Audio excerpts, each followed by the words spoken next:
Wow, In this, huh? this is amazing. And to think it's so close to us, Yeah. you know? Okay, we've got to go over We there. gotta cross it.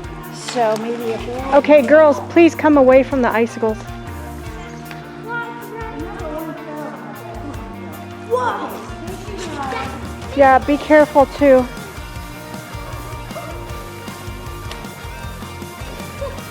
I can't go over that bump on the wall. Oh, be careful. Oh, whoa.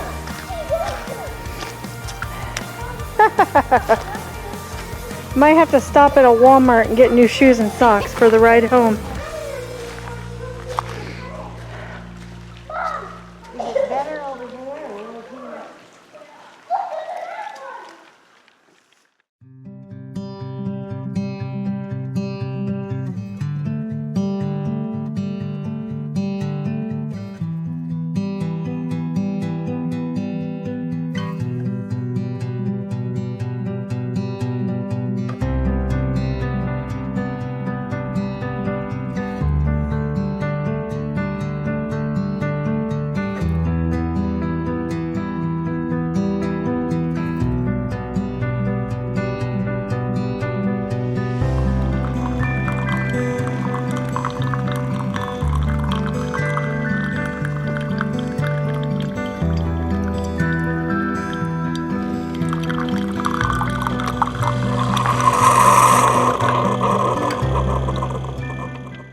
Good morning, my name is Abby, this is Craft Studio.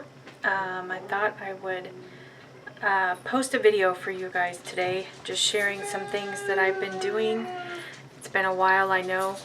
We just finished up school, so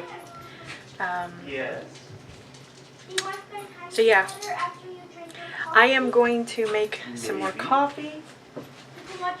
I've just about finished this cup, so I'm going to make another cup.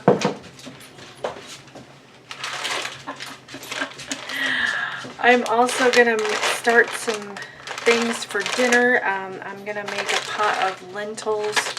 I'm going to cook some chicken. I'm not sure if I'm going to put it in the oven and roast it or if I'm going to put it in the crock pot. I haven't decided that yet. I am going to make some rice. I've got some green beans. I think the rice is basmati. Let me check. Oh no, it's jasmine. I got some jasmine rice. And I was also thinking about making some bread. So, homemade bread. I love homemade bread. I haven't done that in a while. Things were so busy during the school year. Just didn't have a whole lot of time to cook from scratch like I like to do. So anyway, I do have some Dutch Bros chocolate macadamia nut coffee, so we will be trying that. And I just use the dry powder creamer, and then I like to use brown sugar just for the flavor aspect. White sugar is just sweet, it really doesn't have an added flavor. The brown sugar is mixed with molasses, so it just has a little bit extra taste to it, in my opinion. So I will finish brewing some coffee, and then I will meet you at my dining room table.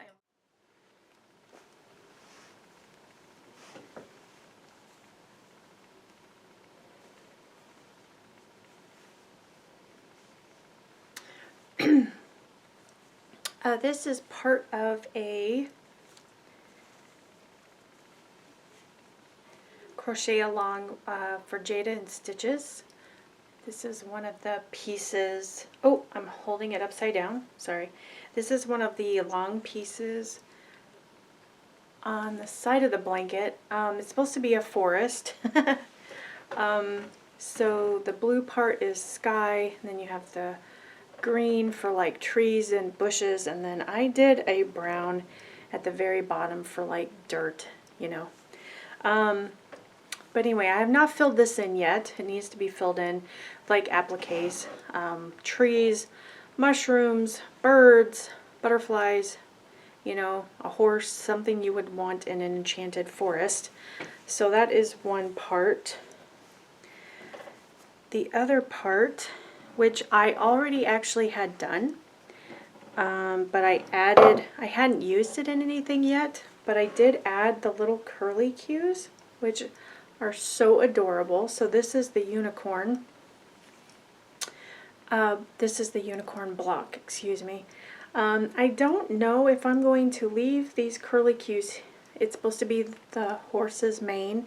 I don't know if I'm going to leave them there or if I'm going to move them somewhere else, but I just haven't done anything yet. So yeah, I really like that. I think it's really pretty. I especially like the flowers at the top. I think they're really pretty. Never done that before. I really like the technique that she used, making the center of the flower a different color just so it stands out. I really liked that. So yeah. Okay. Let's see. Knitting. I finished a dishcloth, and I thought this was really pretty yarn. This was Crafter's Secret cotton. I found at Hobby Lobby. Just a simple dishcloth. I made I worked on it throughout, you know, the year, but I made a mistake along the side, and so I just kind of incorporated it, made it part of the design. But I really like, they look like autumn colors. Maybe it goes this way. Anyway, really pretty soft dishcloth. I really like it. This is a fun, easy knit for when you are maybe watching a movie. I also took it to school sometimes and would work on it whenever I had a spare few moments. Just easy and doesn't take much time or effort. Just something. Let's see. I also have my Attic 24 Dahlia blanket that I have been working quite a bit on. I don't think I had worked on it for a couple years, and I finally picked it back up. So I have quite a bit to share.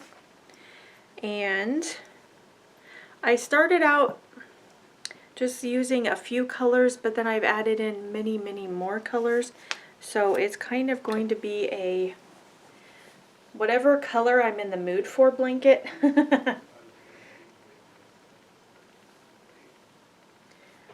So it's gotten pretty big. I'm kind of in the bright colors mood now, so I'm doing bright colors right now. But I really love, it's a 2-row repeat. It's very simple, and it's a free pattern on her website.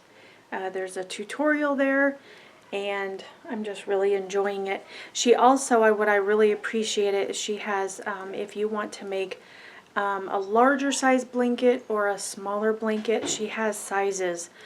So like a full-size Afghan, you can do a lap blanket, you can do even a baby blanket, you could do some like a kind of in-between blanket, which is, I think this one is not a full-size. This would be more for like to fit a twin bed or something, you know, and that's the size I chose. So, but I really like it. I'm also working on the storyteller blanket. I have not made any progress on it, but I will be showing that because I really like those colors.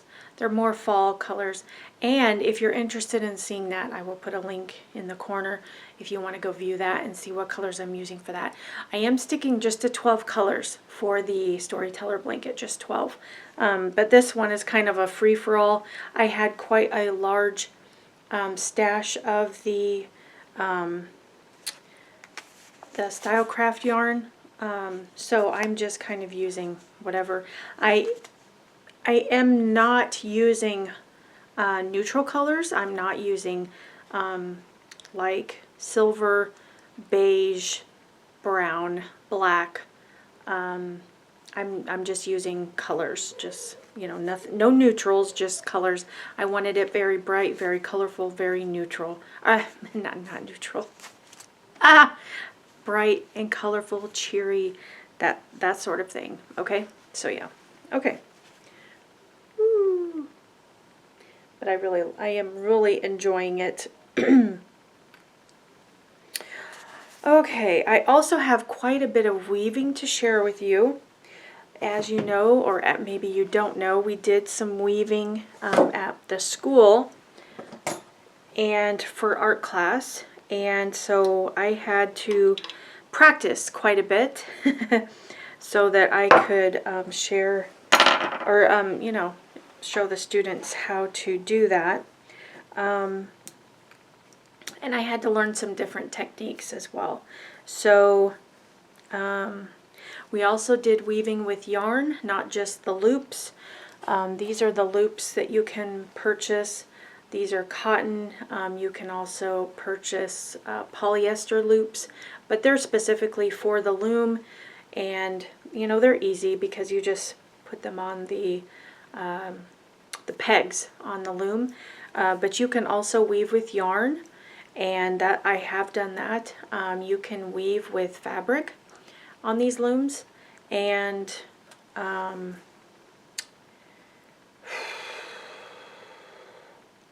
so I've been trying some different things. So these are some that I have made with the loops. These are all cotton loops, and I did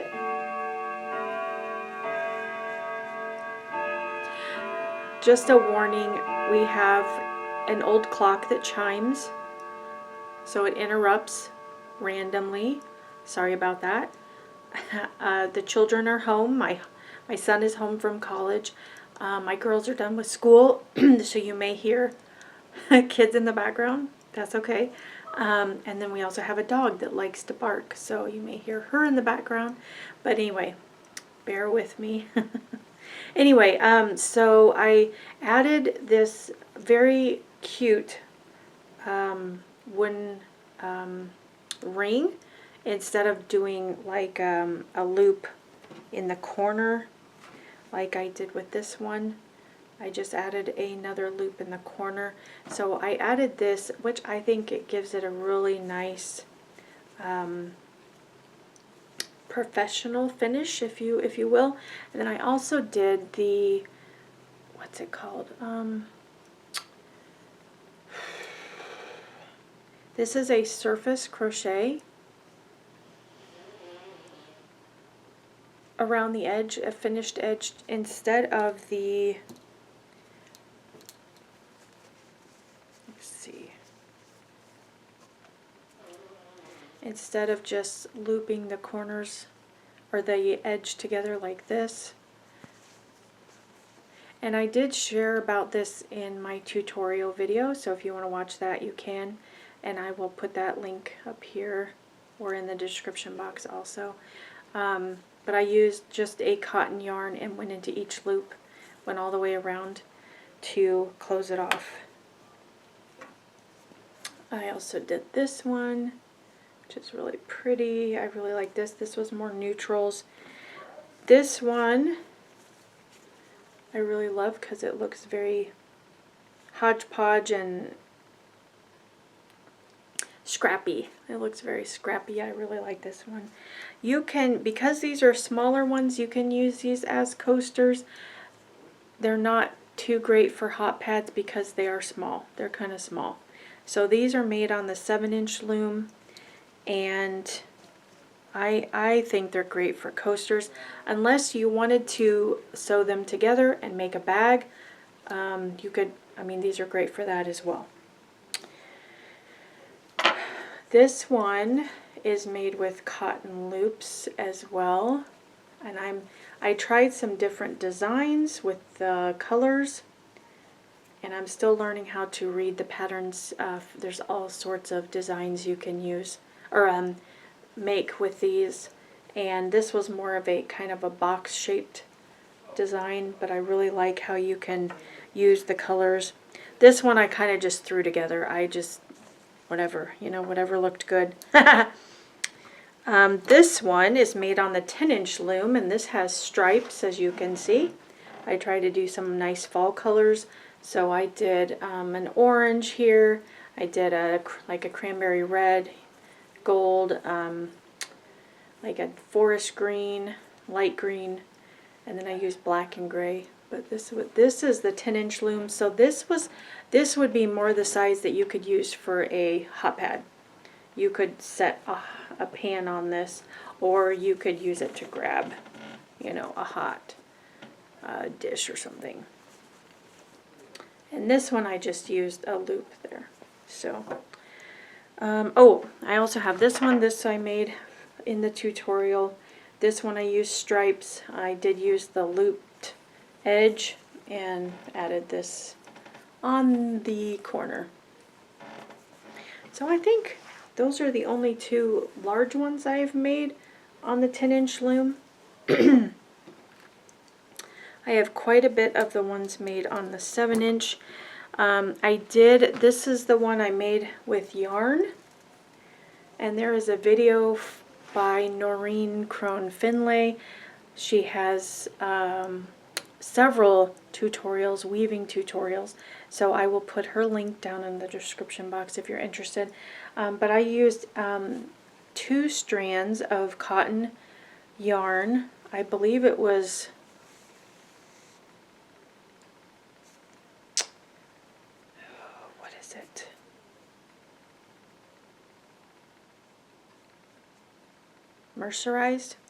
mercerized cotton, so it has kind of a shimmer to it, and it's going to be stronger than just normal cotton yarn.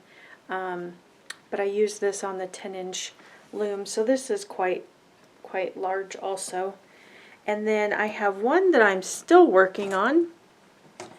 Actually, I'm just about finished with it.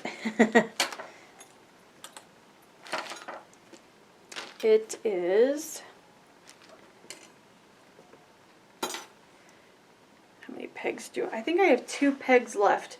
This has a really pretty design. I like it, kind of has a boxy design, and I chose some, let's see, white, copper, and kind of a taupe color, but I really like that. I have 2 more pegs to finish, and then just going around the outside, and this will be done, so that's pretty. So this is the 10-inch loom. Also, of course, there's lots of different looms to choose from. I also have this wooden loom, which is really nice, and I actually purchased this from an Etsy store that actually makes them handmade looms. So I will link their shop down below if you're interested.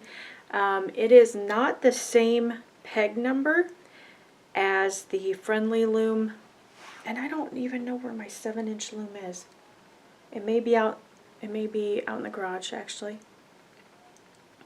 But they have they go by peg number, how many pegs they have. So it's a little bit smaller than the 7-inch as far as how many pegs it has.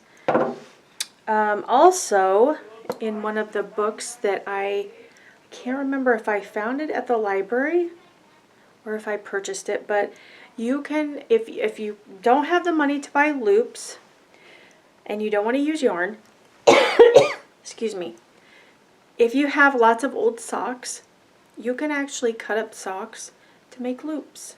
And that's what I did. Now, and don't, I know what you're thinking, or you may have even said it out loud. Oh, come on. Yes. And to prove it, I have some that I made with my old socks. So this is one. Now it does look a little scrappy. There's some strings, but I love the look of these. I love the look of these and the feel. They're so soft. Now it does depend on what kind of socks you use, but they should be 100% cotton if you can do it. But yeah, some of them are a little bit more